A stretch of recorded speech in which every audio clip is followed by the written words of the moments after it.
Ang undas ay isang mahalagang tradisyon para sa mga Pilipino upang alalahanin ang mga yumaong mahal sa buhay. Upang maging maayos at ligtas ang paggunita ng undas, narito ang ilang paalala. Sa pag-alis ng bahay, planuhin ang araw at oras ng pagdalaw sa sementeryo.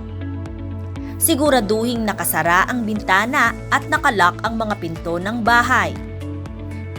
Tiyakin na walang naiwan na nakasinding kandila, bukas na appliances, gas stove at gripo. Iligpit ang anumang mahahalagang bagay sa labas ng bahay. Itagubilin sa pinagkakatiwalaang kapitbahay ang inyong tahanan. Iwasang mag-iwan ng notes sa labas ng bahay na nagsasabing walang tao. Sa loob naman ng sementeryo, magdala ng panangga sa init at ulan. Tiyakin na ang kandilang nakasindi ay hindi makakalikha ng sunog o sakuna. Magdala ng sapat na pagkain at tubig inumin. Ingatan ang mga bata upang hindi mawala. Tiyakin na may nakasuot na pagkakakilanlan o ID. Bawal ang pagdala ng deadly o bladed weapons, gamit pang sugal, speakers, alak at paninda.